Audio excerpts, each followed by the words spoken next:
Assalamualaikum warahmatullahi wabarakatuh.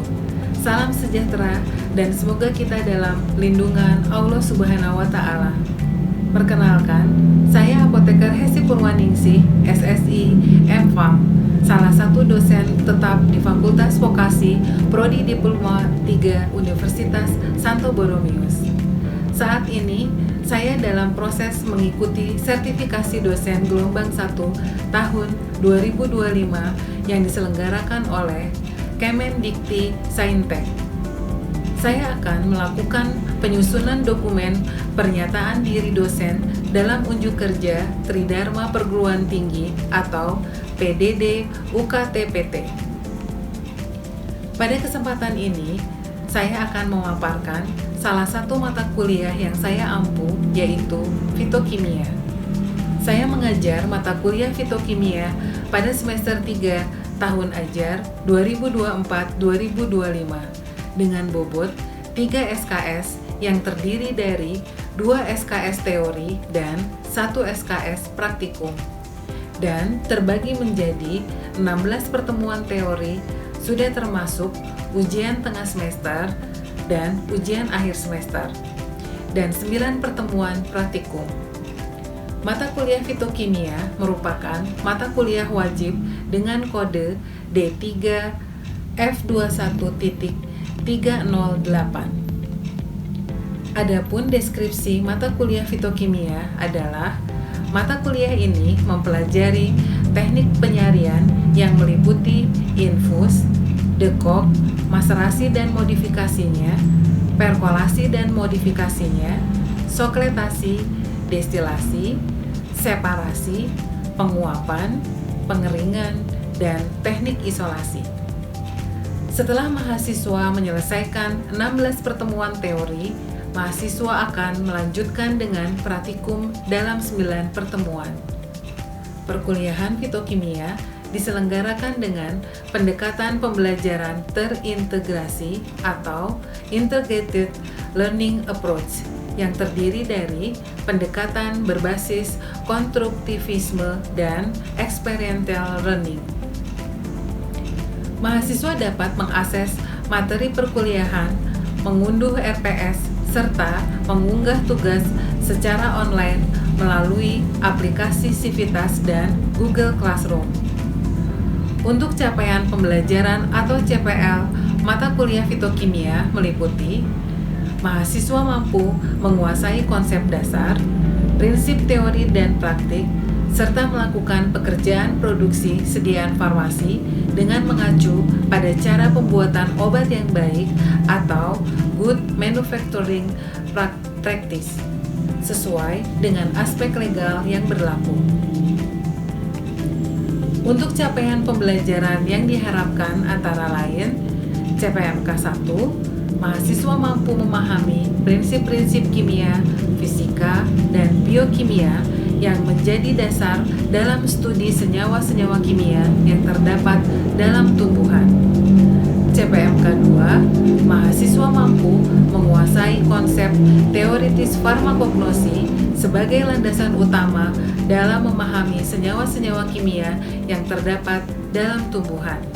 Dan CPMK 3, mahasiswa mampu menyelesaikan tugas-tugas yang melibatkan analisis data menggunakan metode yang relevan dan dipilih secara tepat, termasuk metode yang belum baku, sehingga mampu memberikan kontribusi dalam pengembangan pengetahuan di bidang fitokimia. Untuk media pembelajaran pada mata kuliah fitokimia meliputi modul atau RPS yang diakses di aplikasi Civitas dan Google Classroom, PowerPoint dan artikel ilmiah, serta video pembelajaran. Adapun materi pembelajaran pada mata kuliah fitokimia ini meliputi 1. Ekstraksi dan ekstrak, 2. Teknik ekstraksi dan pemodifikasiannya, 3. Kromatografi, 4. Destilasi, 5. Identifikasi, 6. Separasi. Penilaian dalam mata kuliah fitokimia mencakup 5 komponen, yaitu ujian tengah semester 25%, ujian akhir semester 25%, praktikum 30%, tugas kelompok 15%, dan kehadiran 5%. Penilaian dilakukan secara objektif berdasarkan indikator. Saya menggunakan rubrik penilaian yang jelas dan terukur, dan hasil evaluasi serta jurnal praktikum saya sampaikan kembali kepada mahasiswa sebagai bagian dari proses umpan balik untuk meningkatkan pembelajaran. Dengan pendekatan ini, saya berkomitmen untuk menciptakan pembelajaran yang berpusat pada mahasiswa, sekaligus menyiapkan lulusan tenaga vokasi farmasi yang kompeten, terampil, berpikir kritis, dan siap menghadapi dinamika serta tantangan di dunia kerja bidang kefarmasian melalui pendidikan berbasis praktik. Baiklah, untuk tahapan berikutnya, mari kita simak video pembelajaran mata kuliah fitokimia. Materi berikut dari fitokimia yaitu metode ekstraksi. Materinya sudah saya berikan 2 hari yang lalu, tentunya kalian harus sudah baca dulu sebelum mengikuti kuliah ini. Oke. Sebelum kita mulai, tujuan daripada materi kali ini adalah yang pertama, kalian harus bisa memahami prinsip ekstraksi. Kemudian yang berikut, bisa mengenal teknik ekstraksi, mengidentifikasi berbagai metode ekstraksi yang digunakan dalam fitokimia. Kemudian tujuan yang lain adalah menjelaskan cara kerja dan aplikasi teknik ekstraksi sesuai dengan senyawa yang akan diekstraksi.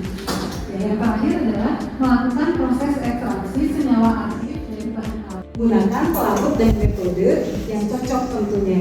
Lalu nanti akan dilakukan di praktek fitokimia yang keempat itu. Oke. Selanjutnya, saya mau bertanya dulu, dari apa yang sudah kalian pelajari, gitu ya, sudah dibaca, apa itu yang dimaksud dengan ekstraksi? Siapa yang bisa jawab? Iya, silakan. Itu kayak misalkan ekstraksi zat dari senyawa alami itu menarik zat yang ada senyawa kimia yang ada di dalam tubuh. Iya, betul. Jadi intinya adalah menarik zat yang ada di dalam simplisia, gitu ya.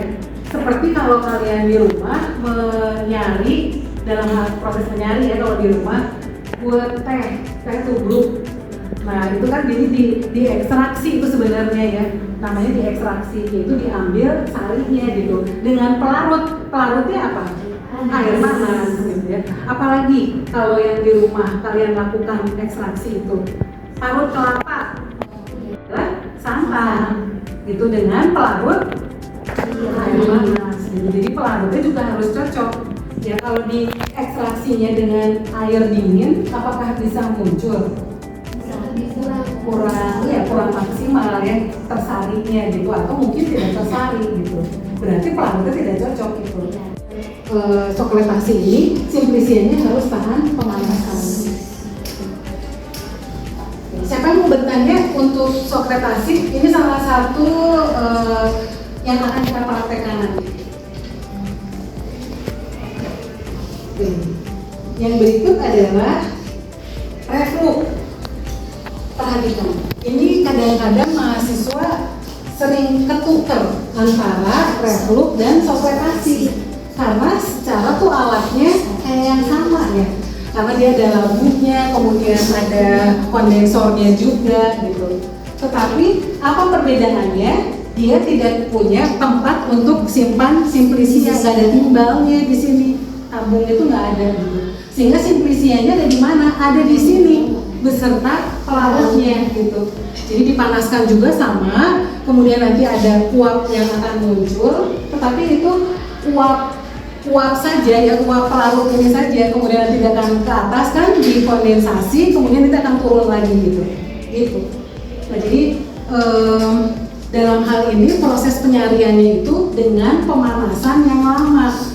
Kalau yang sokletasi kan berulang-ulang diekstraksinya, kalau yang ini mah diekstraksi dengan pemanasan yang lebih lama gitu, jadi dipanaskan.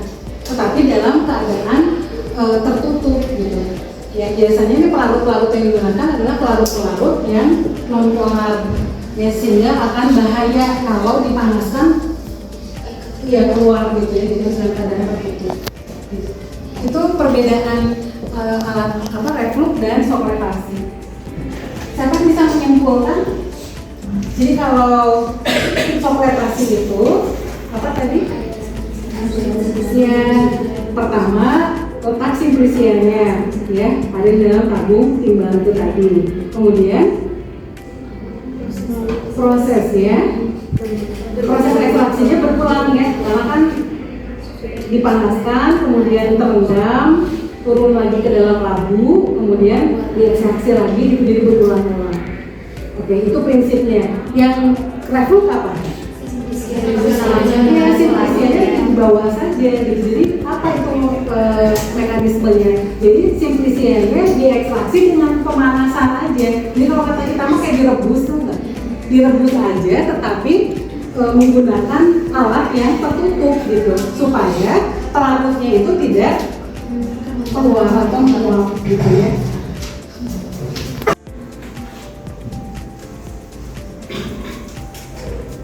Kalau sudah ada, kita lanjutkan.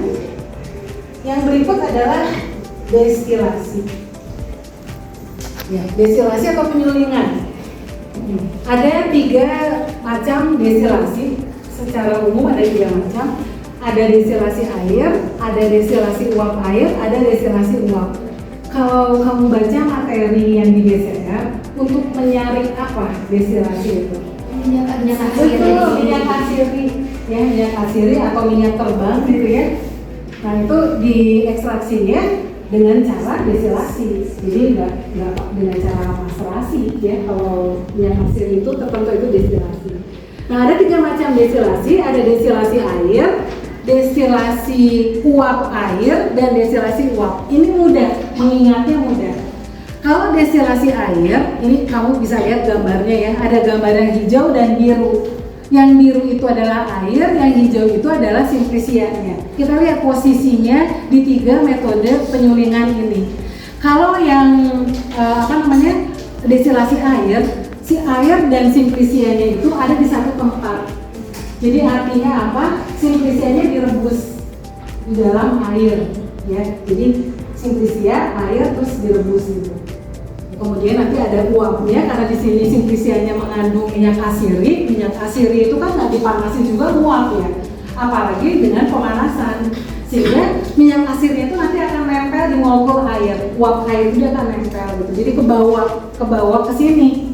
Pada waktu di kondensasi akan ikut jadi tetesan-tetesan air gitu, yang ada simplisita, yang ada minyak asirinya. Pada waktu dia ditampung, kalau lihat gambar ini, airnya ada di sebelah bawah, di atas itu yang lapisan hijau, itu adalah minyak asirinya. Karena biji minyak lebih kecil daripada biji air, maka minyak ada di sebelah atas. Ya, nanti cara memisahkannya tinggal dibuang saja, airnya jangan ke bawah. Gitu ya. Mudah untuk mengingatnya, itu destilasi air. Kemudian yang berikut adalah destilasi uap air. Kalau kita lihat gambarnya, yang sebelah kanan ya, jadi sebelah kanan. Perhatikan simplisianya ada di sebelah atas, airnya di sebelah bawah, kemudian kayak ada pemisahnya. Jadi simplisianya dipanaskannya dengan uap air. Jadi ini air dipanaskan, keluar uapnya itulah yang akan memanaskan simplisia itu. Ya, jadi proses penyariannya seperti itu. Nah kemudian apa yang di tengah ini?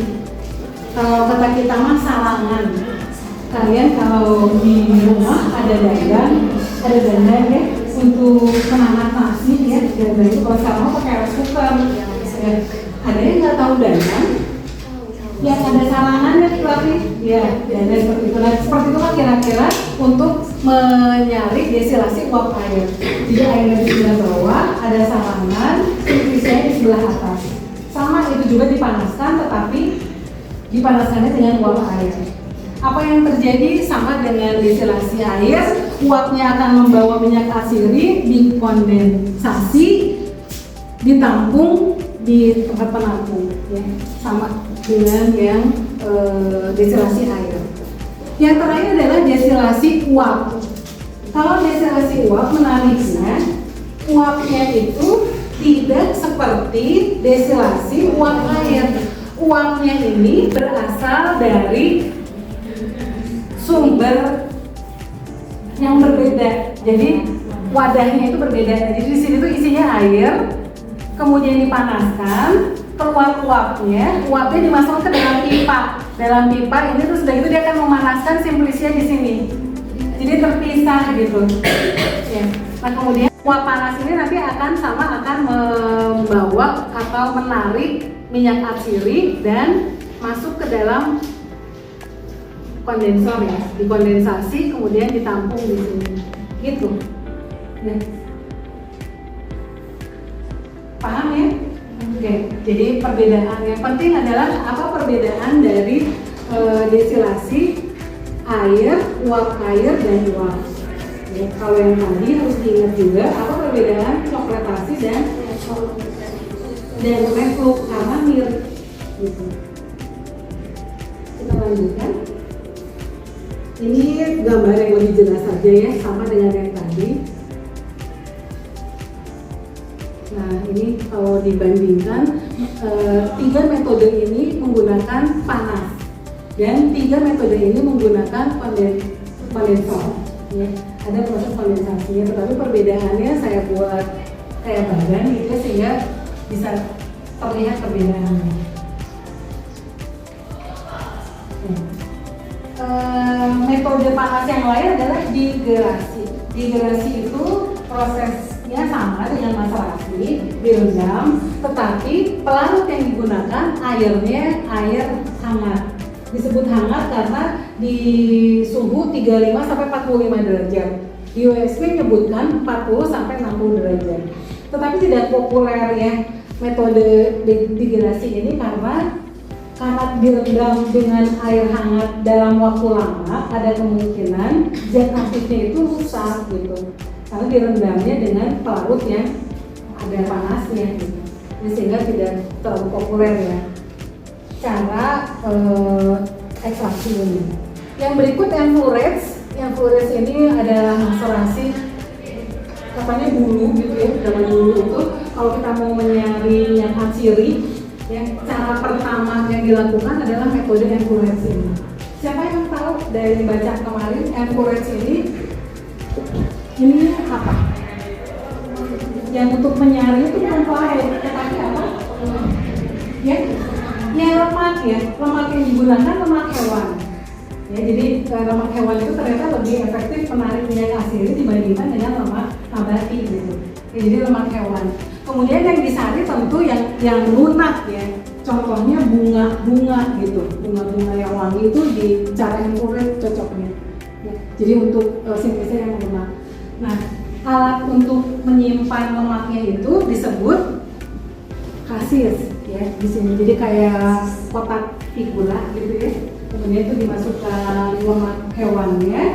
Kemudian bunga-bunganya itu ditaburkan di atasnya. Nah ini gambarnya lebih jelas ya. Kasis ini, jadi bunganya ditaburkan di sini. Nah ini harus diganti sekitar 24 jam dengan bunga yang segar. Nah, dari literatur yang saya baca di 30 hari sampai 1 bulan, maka lemak hewan itu baru akan jenuh dengan minyak atsiri. Ya. Setelah itu lemaknya akan dilarutkan di dalam pelarut misalnya pakai etanol gitu. Kemudian apa yang terjadi? Nanti minyak atsirinya akan masuk ke dalam etanol itu, lemaknya akan ngambang, ya, kemudian akan disaring. Gitu. Jadi itu cara enfluorets.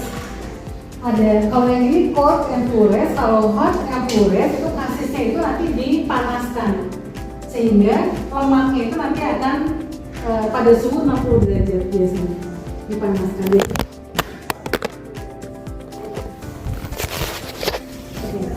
Cara panas yang berikut adalah infus dan decoction. Siapa yang tahu apa bedanya dan apa persamaannya?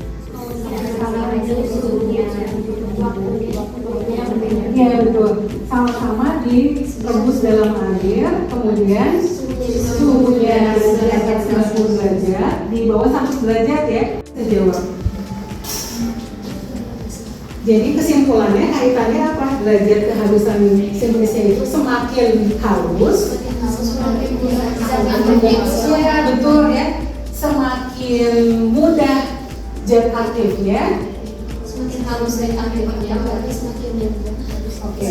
Jadi semakin halus simplisianya akan lebih mudah atau lebih banyak zat aktifnya yang akan tersaring gitu. Yang berikut adalah jumlah simplisia yang akan diekstrak. Jadi semakin banyak jumlah simplisianya, tentu harus sebanding dengan pelarutnya. Okta 30. Itu dihitungnya mulai dari suhu 90, baru dihitung 15 menit lalu 30 menit. Ya, hasilnya namanya infusa dan dekokta. Yang berikut adalah metode pemerasan. Di sini ada pemerasan dingin. Jadi seperti yang kalian lakukan kalau memeras santan itu tadi, itu caranya pemerasan. Jadi itu pemerasan itu maksudnya adalah dengan cara diperas, nanti alat juga ada. Untuk metode pemerasan itu ada alatnya juga. Ya, tapi di sini ada pemerasan dingin. Jadi artinya diperas pada suhu biasa. Contohnya oleum citri. Oleum citri itu adalah cara oleum citri itu apa? Minyak jeruk ya. Jadi diperas dengan suhu dingin lah tentunya. Kalau panas dia akan rusak. Gitu. Kemudian apalagi dengan cara pemerasan dingin, oleum arachidis, minyak apa? Arachidis oleum olive. Kalau oleum di sini jarang. Ya, jadi kalau yang tiga terakhir itu minyak lemak, kalau yang oleum citri minyak asin. Cara pemerasannya dengan pemerasan dingin. Nah kemudian pemerasan yang berikut, metode pemerasan yang berikut, ini saya kasih contoh ya. Itu cara pemerasan dingin, itu ada alatnya. Dalam hal ini alat yang digunakan itu ada panas ya, gitu pakai suhu panas gitu alatnya. Ya. Kenapa? Karena minyaknya, karena pemerasan panas ini dilakukan untuk simplisia yang minyaknya bisa tersaring dalam kondisi panas. Contohnya seperti oleum kakao minyak coklat dan oleum kokos minyak kelapa. Itu harus dalam keadaan panas. Tadi santannya aja harus disaring dalam air panas gitu. Karena baru bisa keluar sari dari santannya. Jadi itu adalah contoh simplisia ya, yang dilakukan dengan pemerasan panas. Oke. Setelah kita mempelajari dan setelah saya terangkan materi-materi tadi, maka ada evaluasi untuk memastikan seberapa dalam kalian menangkap materi yang tadi saya berikan. Ya, jadi saya akan kasih kuisnya sudah saya ada linknya, jadi boleh dibuka linknya. Kalian bisa mengerjakan 10 menit. Ya. Materinya terkait dengan yang tadi saya terangkan. Sudah ada linknya? Sudah. Silakan mulai dikerjakan 10 menit dari sekarang.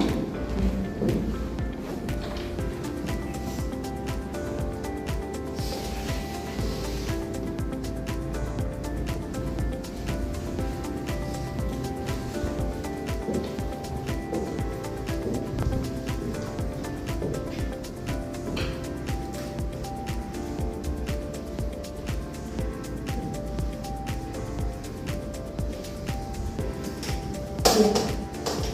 Silakan disubmit nih, sudah 10 menit. Oke, waktunya habis. Ada lagi yang bertanya sebelum saya menutup kuliah ini? Mungkin ada pertanyaan lain? Oke. Kalau tidak ada, saya akan menyimpulkan dari yang tadi sudah diterangkan. Ekstraksi itu proses penyaringan dari satu simplisia. Ya. Kemudian ada beberapa macam metodenya. Ada metode panas, metode dingin. Ya. Kemudian macam-macam metode panas, macam-macam metode dingin. Itu yang harus kalian kuasai ya. Kemudian masing-masing mekanisme proses metode ekstraksi cara panas, cara dingin seperti tadi saya sudah sebutkan. Kalau sokletasi itu mekanisme seperti apa, sokletasi itu seperti apa ya. Nah kemudian apa perbedaannya, apa persamaannya, kemudian ada destilasi tadi ada 3 perbedaannya apa harus diketahui juga gitu. Kemudian yang berikutnya adalah pelarut. Jadi pelarut yang dipilih itu harus sesuai kan. Maksudnya sesuai itu apa gitu. Dengan kalian menguasai materi ini, maka ada bekal untuk nanti kita praktek. Karena kita akan mempraktekkan juga metode-metode ekstraksi yang tadi sudah kalian dapatkan. Oke. Kalau tidak ada yang bertanya, maka kita akan ketemu minggu depan.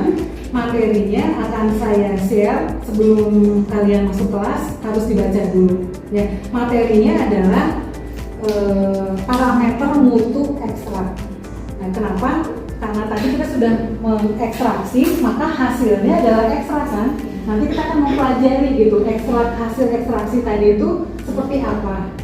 Ya, kemudian kenapa kok ada parameter mutunya, jadi tujuannya apa. Kemudian untuk mengukur mutu dari ekstrak itu apa saja. Ya, cara ukurnya itu seperti apa gitu kira-kira. Itu akan kita pelajari minggu depan. Oke, demikian materi kita hari ini. Terima kasih atas perhatiannya. Selamat siang. Terima kasih. Jangan lupa si pen untuk mengisi presensi. Oke, selamat melanjutkan kuliah berikut ya. Terima kasih. Sampai ketemu minggu depan. Sekian video rekaman pembelajaran dalam mata kuliah Fitokimia di Fakultas Vokasi Program Studi Diploma 3 Farmasi Universitas Santo Borromeus. Video ini digunakan sebagai salah satu syarat penyusunan dokumen pernyataan diri dosen dalam unjuk kerja Tridharma Perguruan Tinggi atau PDD UKTPT. Semoga dapat menjadi pertimbangan baik dalam proses pengajuan sertifikasi dosen gelombang 1 tahun 2025. Wassalamualaikum warahmatullahi wabarakatuh.